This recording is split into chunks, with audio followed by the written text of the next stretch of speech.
Let's start by talking about Harry Truman. In your introduction, you describe him as this strange little man from Missouri who suddenly, in April 1945, became president.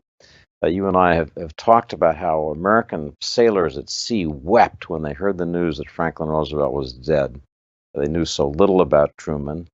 And he went on to be, in your words, a person who helped save Western civilization. Tell us how you came to write about Harry Truman and your own journey in beginning to see him as a great figure in our modern history.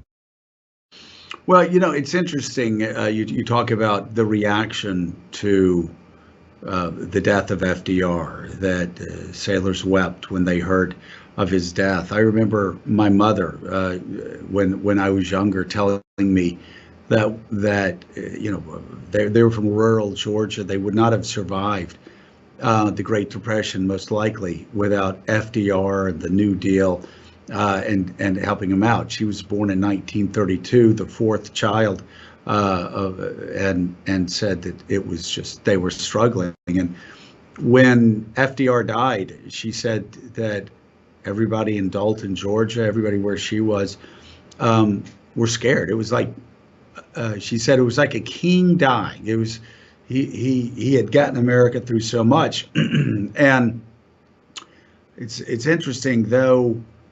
My family, my mom's family, were all yellow dog Democrats, as we say in the South, and were Baptists. I asked her about Truman, and she laughed. And the Clarks of rural Georgia, who lived out in the country, farmers who survived the Great Depression only through FDR's New Deal. She laughed and said they even looked down on him as sort of a country bumpkin. Didn't think he was up to the task of it. So here you have a guy that was being called a strange little man by media elites, by Washington insiders, and by the Clarks of Dalton, Georgia, all at the same time. And I thought it drove the point home of how underestimated he was from the start. And yet,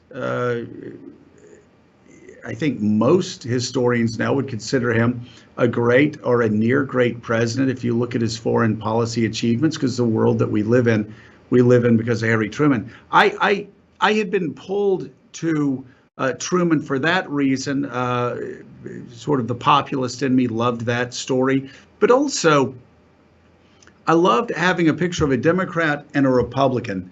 One who served from, starting in 1945, the other who started serving in 1981, who both worked in tandem together across generations, and that there was this unbroken line of Republican and Democratic presidents alike, across 9 presidents, who carried forward for the most part, the same policy prescription for defeating the Soviet Union, because there was that coordination, because every one of those presidents used the analytical framework that for foreign policy that Truman put into place in early 1947.